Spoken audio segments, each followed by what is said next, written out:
right. Good morning, everybody. I am Ashley Furr. I'm here with the Pristine Connections Podcast. Today, we are with Kim McCarty of the McCarty Group. Yes. Welcome. Thank you. Thanks for joining us today. Of course. Super excited to talk about all things real estate. I love talking real estate. I know you do. I know you do. Well, tell us just a little bit about yourself and your family. Okay. So Keith and I are business partners, and Keith joined our group, and we've been married 25 years, and we have 2 kids, 19 and 21. One goes to the University of Kansas, and one is at the University of Oklahoma. So we're 2 out-of-state tuitions. So that's fun. But I've been in real estate going on like 28 years now. So I've been doing this a long time, and love the business for sure. Absolutely. Yeah. What are they majoring in? So my Oklahoma girl is majoring in the interior architecture, and then my KU is communications. Awesome. So I think my KU girl will be back here and looking to get into commercial real estate. So very nice. Yeah. So what made them choose such far out of state colleges? Well, with my first one, I had a 5-hour radius. You had to be away from home, 5-hour radius. And then when Caroline chose Oklahoma, and it's only 3 hours away, the oldest said, "Mom, that's not fair. You said 5-hour radius." And I'm like, "Well, you know Caroline, she'll never come home. She's home all the time." Oh my gosh, that's so funny. So I'm eating my words. Yeah, that's awesome. I picked one far enough away, but not, and then I still ended up coming back pretty often. Did you? What's the point of me even being away at this point? So you've been in the industry for a while. What got you into real estate in the first place? So I used to be a school teacher. Okay. And so I taught school for about 5 years, and I thought, okay, I can't do this, and then want to start a family and be patient with someone else's children all day long, and then come home and be patient with my own. It didn't feel like it was going to be a good fit.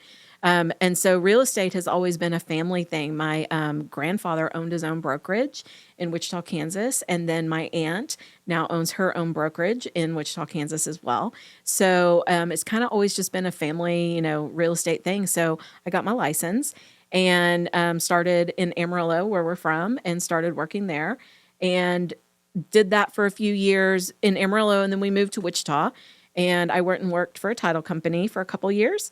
And then my aunt hired me, and I started working for her and worked for her for 6 years, and basically was the front end of the business. She would, she was the lead generator or the rainmaker, and she would bring in all the business, and I would take care of clients at the front end, whether it was buying a house or selling a house and getting their houses ready, setting up staging or photos, doing all of that, showing buyers houses, negotiating contracts. So I really learned all of the aspects of the business without having a lot of the risks involved in the business. So that's kind of how I got started. And man, you got to give credit where credit's due, because I learned so much from working with my aunt and just being a licensed assistant, basically, is what I was. But man, I learned a lot. And it was under an umbrella of someone who was so successful that I got to see how to run a business. I got to see how to take care of clients, and really what this business is really supposed to be about. Absolutely. I'm actually in the middle of getting my real estate license as well. And it's interesting. It's funny that you worked for a title company, because I did too for 6 years. But working in different areas of real estate is actually extremely beneficial, because I feel like once you're licensed, you get a whole different perspective of what the whole process looks like. And then obviously learning from your family is even better. Because I read the stuff in the exams and the classes, and I'm just like, I know I will apply this. Obviously, that's why it's in here. some but places, I feel like there's so much more outside of just the curriculum that is going 100%. To happen and will happen. Well, it's like anything else. When you go and get your major, and let's say, something in college, you don't really probably use a whole lot of that information.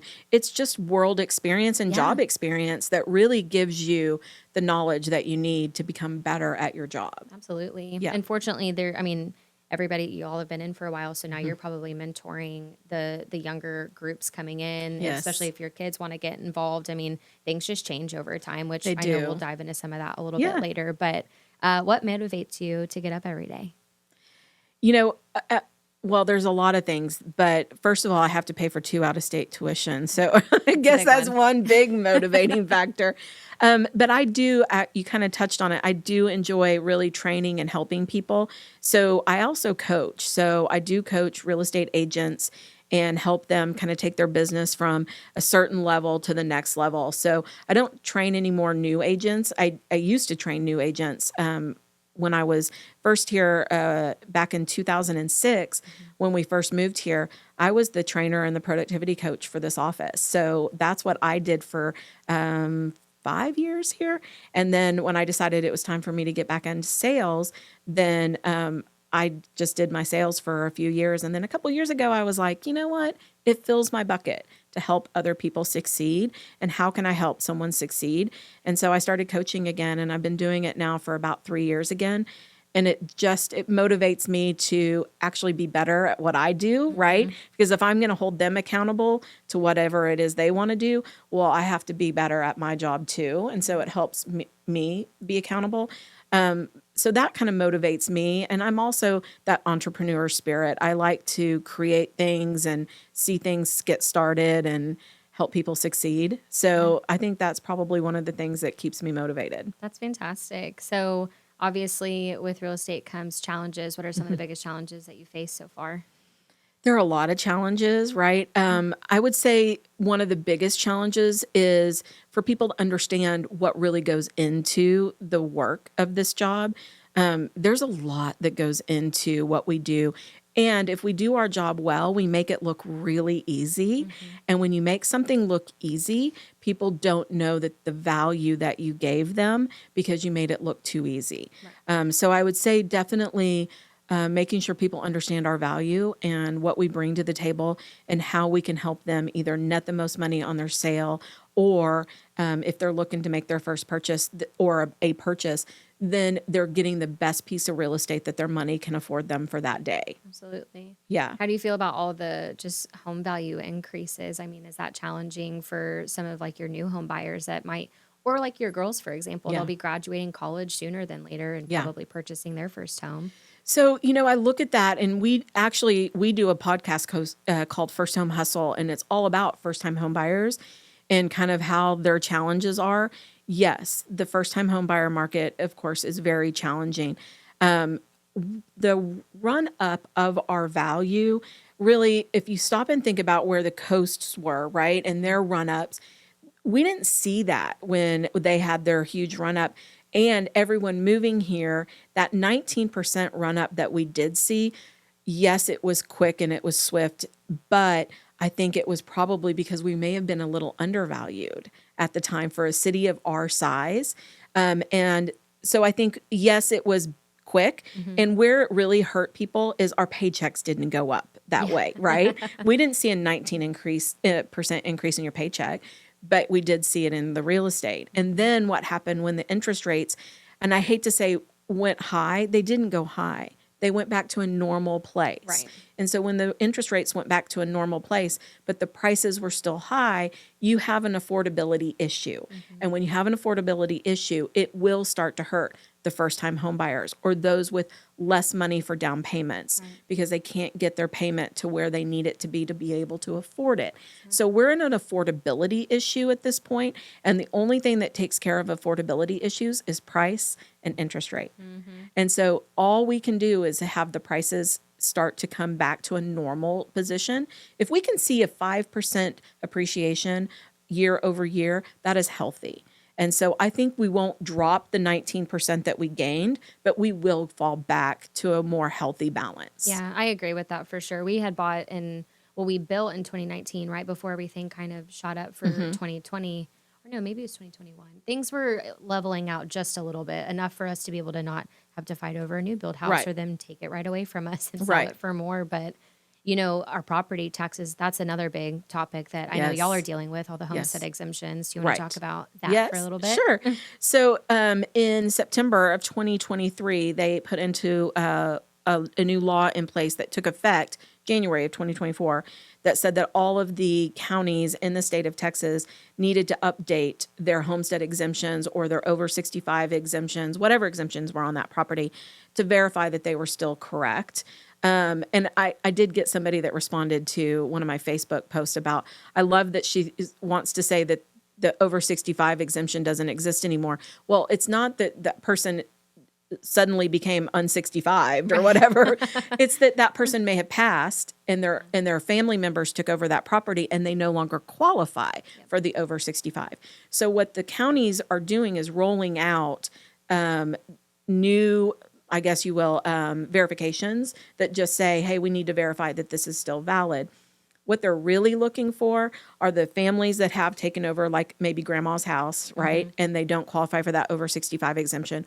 Or the investors who have purchased multiple properties and kept the first one in as a homestead, bought a second one, put it in someone else's name, claimed it as a homestead, where we have multiple homesteads, or have multiple properties in other states. They're just trying to clean all that up. Yeah. So that's what that's about. But the big thing is, if you get that notice, you only have 30 days to get that addressed. If you don't get that addressed within 30 days, you lose whatever homestead exemption or exemption you had on the property. The bigger issue with that is when you lose that homestead, it raises your value to fair market value. And for many of us who've been in our homes for a long time, that 10% cap is now erased and it's going to go straight up to fair market value.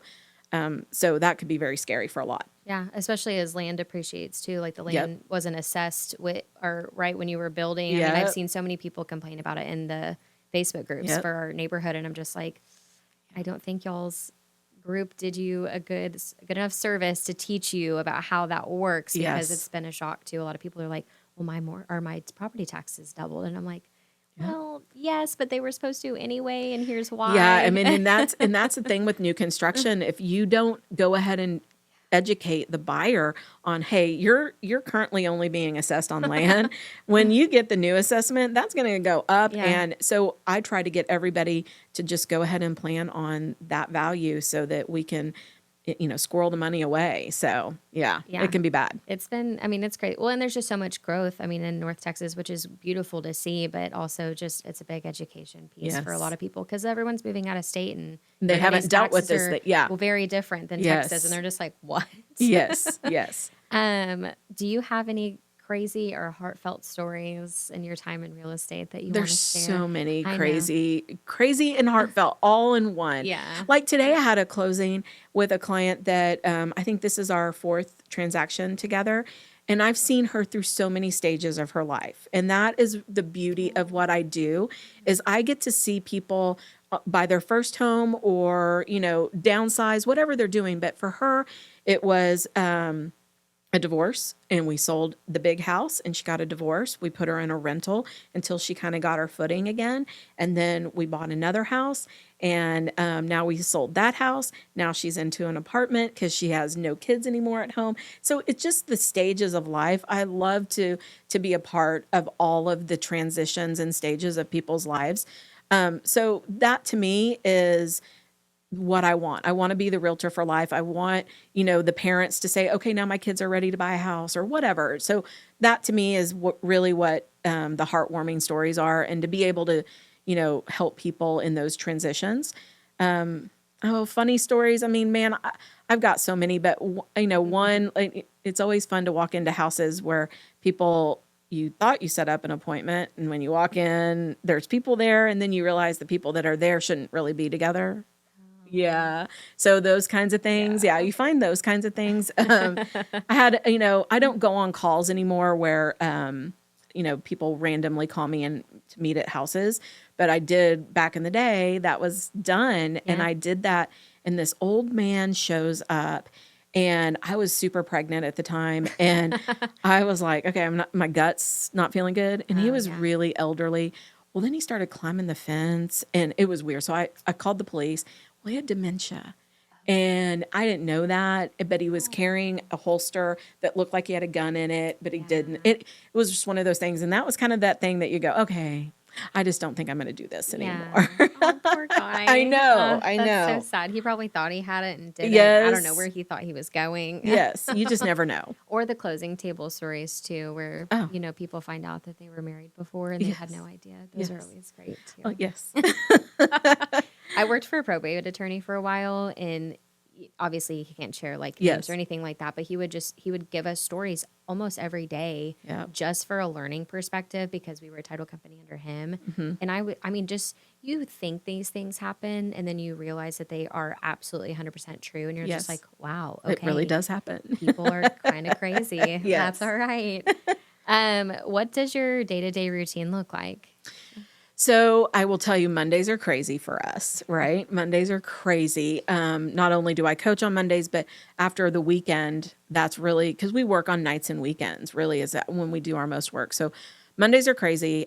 We typically are here in the office every day around 9 o'clock, and we try to do our work during the day. And then we hope to have appointments in the evening. You know, that's our goal, is to have appointments in the evenings and on weekends. So, I mean, most of the time we're here at 9, we try to leave. We do leave, 1 day a week open, hopefully, if we can, just to, regroup and have a day of nothing if we can. But it just work during the season, you almost can't plan for anything. You just kind of have to go with it and just pivot and shift when you need to. Sure. Yeah. Do y'all ever get vacations? Do y'all try to take vacations? So we do, the crazy thing is when your business partner is also your husband, when you do travel, there's no one here to take care of the business. So the good news is we have an assistant and we also have an agent that I have known and trained for years, and she will show properties for us or she'll negotiate contracts for us if I can't. The good news about real estate is, other than showing the properties or going on listing appointments, and most of everything I can do to negotiate a contract, I can do over the phone. Sure. So a lot of it I can do when I'm away. I've negotiated some great deals standing in the middle of the ocean and, working there. So it can be done. That's the best. Since you've obviously been brought up in real estate from your family, what advice would you give to anybody that's wanting to get into this job or even start their own team? So the most important thing, make sure you have plenty of money set aside, because I know you think that you're going to make a lot of money and that this is going to be easy. It's not. It is very difficult. We're a dime a dozen. So you got to think about, everyone has a brother, sister, or mother in the business, and not to mention a friend, right? And so when you start looking at that, you think that your friends or your family or somebody is going to use you to buy or sell their real estate, and they won't. Because first of all, you have no experience, and they're going to give you their largest investment to somebody who knows nothing. Probably not. So I always tell people 6 to 8 months of savings where you can at least not fret over the fact that you haven't closed anything in 3 months, right? So that is the number one thing, plenty of money in the bank to handle it. The other advice I would give is, there is nothing wrong with being an assistant to somebody who's really good at what they do. That is the best way to learn a business, is to sit back and work for somebody who is really good at what they do. And then at that point, you slowly will learn the business and then decide, okay, do I want to step out and do my own thing, or do I want to become a team member of this group? So I would say, I would be an assistant again. If I were starting new again, I would be an assistant for somebody again. And especially somebody that's got a big team or is a big agent who can train me, I would do that again. I was about to ask, I mean, I know obviously agents that start out, they're pretty much just on their own unless they find a team. I'm not really sure how that works, but would you recommend that most agents try to find a team just to lean on for support? No, if you're a really strong person, you're not going to last on a team. Because if you're going to be good at what you do, you're going to figure it out pretty quickly, and you're not going to want to have to split money, right? That's good advice. Yeah. So if you're looking to just get knowledge and learn, well, then go to a brokerage that has really good training. Get a coach. I mean, I have a coach. I coach people. So find a brokerage that has a coaching or mentor program. If you are a member of a team and they're giving you leads, you're never going to learn how to fish yourself. You have to know how to fish yourself, or if they eventually dry up, well, then your business dries up. Right. So I'm a big believer in like 4 to 5 sources of where your business is coming from. And it can't just come from the rainmaker. It needs to come from other sources. That's great. Really, really great advice. Do y'all have any long-term goals for the group? I think we have a lot of long-term goals. So, a lot other than my coaching, and now we have the podcast studio. I really want to be able to have some side businesses that we're doing that we can continue to make money on, whether we're here or not here. So that's one thing, is to grow those two businesses, because I can coach anywhere. I don't have to be here to coach. So I want to be able to do that. And then as our kids start to graduate from college, potentially adding them to the business, and if they want, and then eventually, hopefully, give the business to one of them where we can just make residual money on it.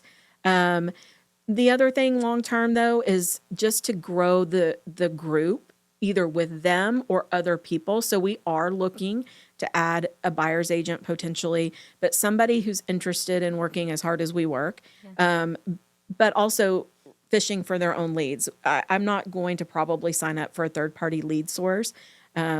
If I do, then it will be for them to chase those leads down. I don't want to chase those leads down, but I think that if someone that you bring on can fish for themselves and you bring the value to the team, then they'll stay as long as they want. Yeah, absolutely. So what made y'all want to join Keller Williams in the first place? I mean, your family started brokerages out where they are, so. Not with Keller Williams. And so when we moved here back in 2006, this is the job that I got as the trainer, and it was at Keller Williams. Yeah.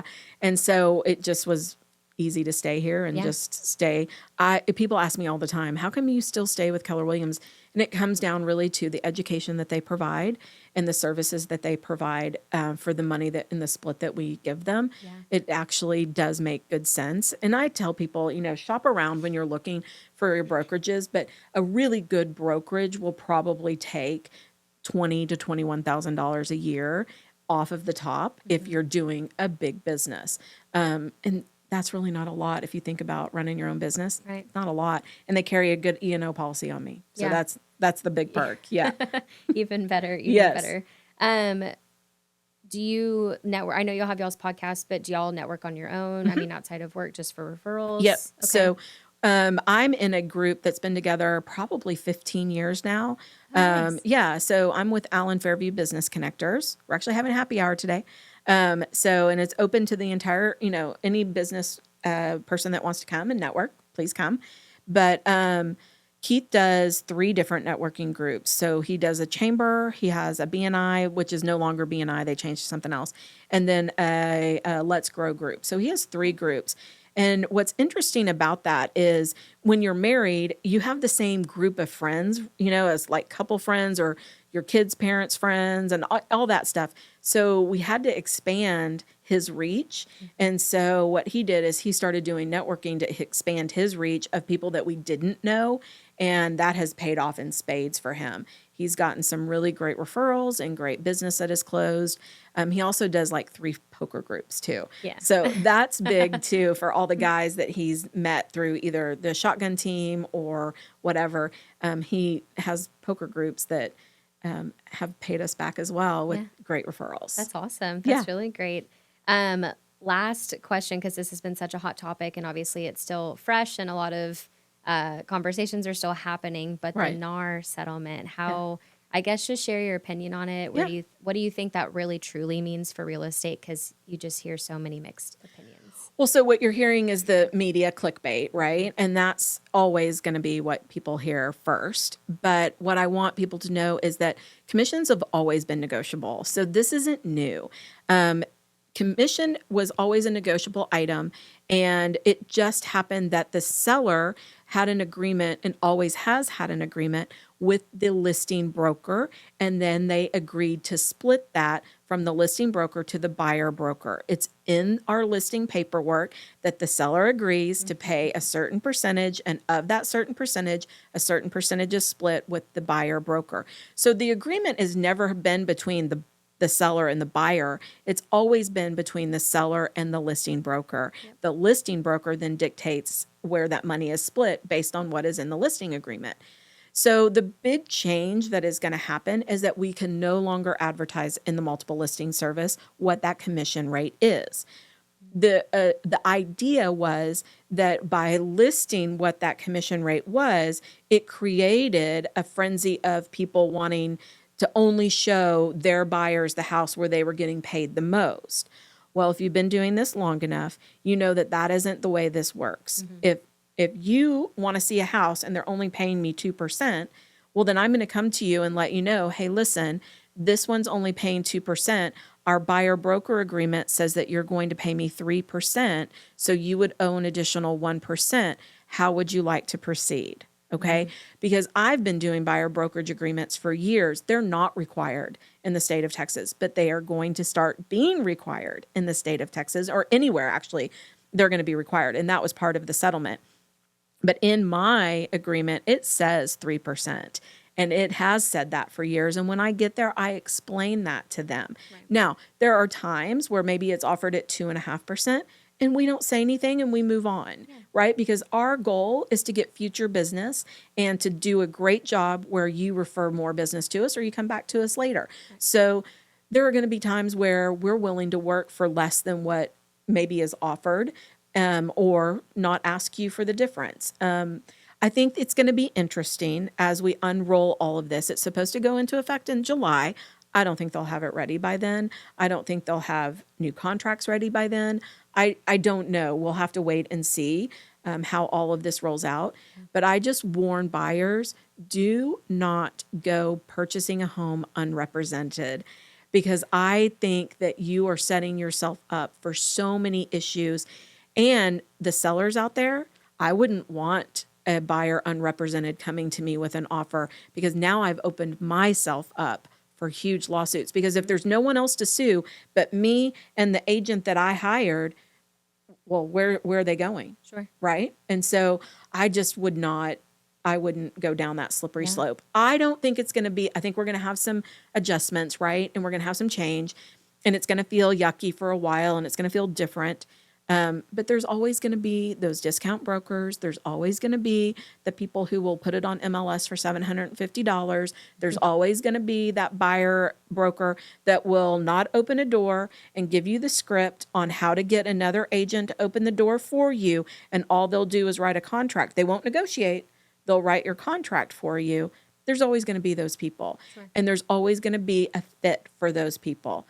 But the majority of people want clear representation, and they want someone who's an expert at what they do to help them buy or sell their biggest investment.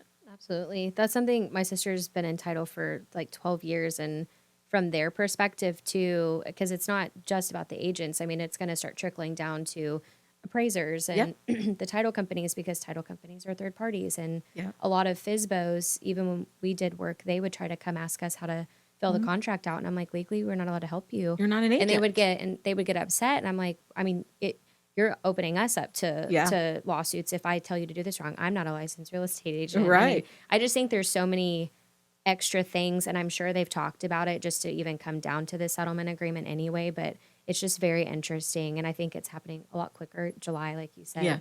I don't think it'll be ready either. There's still so much unknown. And there's so much gray too area. much unknown. And I think there's too many contracts that have to be fixed, buyer broker agreements that have to be changed if they weren't part of the state, all of that.